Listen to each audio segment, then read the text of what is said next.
Al, we talk a lot about investing on this show. We talk about investing in the financial markets. We do shoot a lot of bull, but we do also talk stock. So let's do that today. That's what we're here for. Let's talk about the stock market. We had some other great moves in the markets. We had a couple big movements this week. Tuesday had a big drop. Wednesday came roaring back, and we're seeing a lot of volatility in these markets, which is movement, and movement that's a little bit quicker than normal, which is a very, very great thing. Now, you help a lot of people here at Online Trading Academy. Help them make better investing decisions, whether they're in their working years, building that wealth, or during the retirement years, protecting and continuing to potentially grow that wealth. What are you doing right now with the crazy volatility, the great moves, the Fed talking, China talking about and hurting the cryptocurrency market? What's going on, and how do you help people?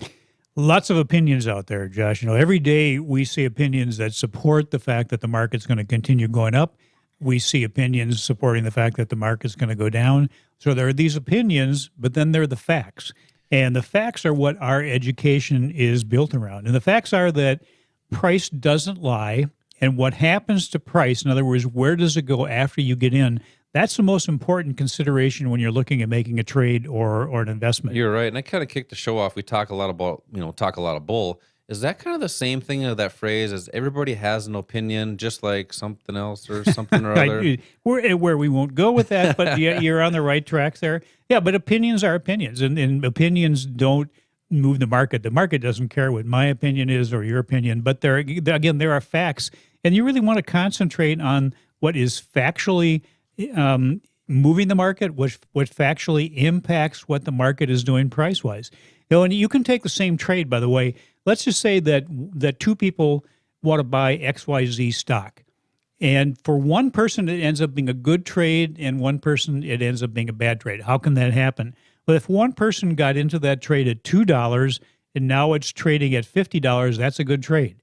If the second person bought it at $100 and now it's trading at $50, that's not a good trade. That's a bad trade. That's a great point. But how do you get people on that side of the good trade potential?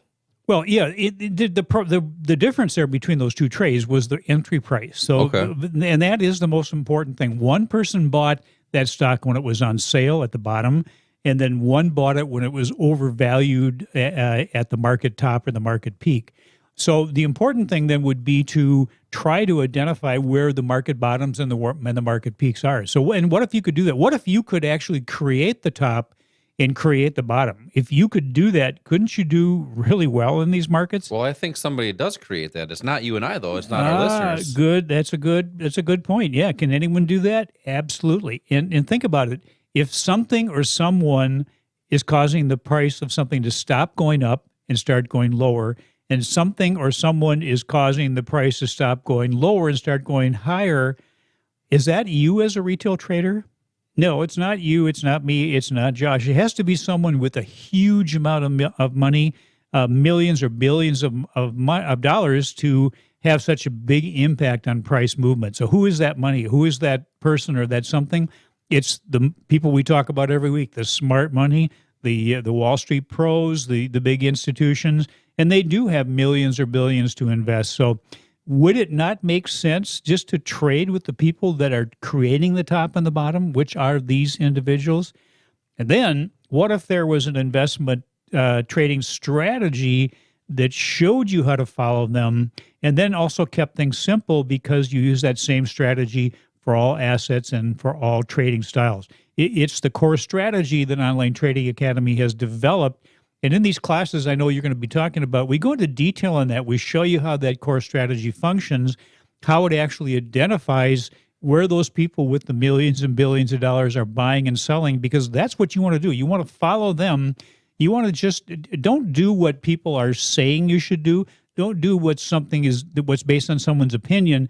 Do what's based on factually what is happening based on what the people that move the price of something are doing. Yeah, and that's really how the markets work. It's a supply and demand. Exactly. When there's more demand for, you were mentioning XYZ stock, price will go up. Just like an auction. If I'm selling one iPhone and I'm going to sell it for $500, everybody knowing that it's $1,000 phone, there's gonna be thousands and thousands of buyers there. But as I continue to raise that price, there's gonna be less demand for my one supply. Once I have one supply, which is one phone, and I have 0 buyers, which is no demand, price will go down. So now there is more supply for demand. And that's how the financial markets work. You can't, that's something you really can't argue in any financial issue. It's the law of supply and demand. Right. But in trading and investing, just look at supply as being sellers and demand being buyers. When there's more buyers of something, price will go up. When there's more sellers, price will go down. The key is identifying where the buyers and sellers are. That's what core strategy will help you do. Yeah, I mean, I'm glad you kind of gave that analogy of that the good trade or investment and the bad trade or investment. It's all about finding the right price. So if you're listening right now and you're saying, oh, how do I find the right price? You need to understand who's moving the price. We now know it's the institutions, the banks, the Buffetts of the world. So you need a strategy like a core strategy that's designed to find those entry points at low risk, high reward, high probability entry points, which is at or typically near a turn in price. Al, we got a lot to cover here on the show. We had a lot of great moves in the markets and a lot of opportunity, and that's what it's all about. What do you have coming up next to help our listeners? Well, let's talk about why the way you invest now could very well be the reason your assets have and will continue to underperform. Very interesting. So understanding how and why your investments underperform, but also how to get out of that and potentially have more performance. This is Josh and Al, Investing with Confidence. We'll be right back.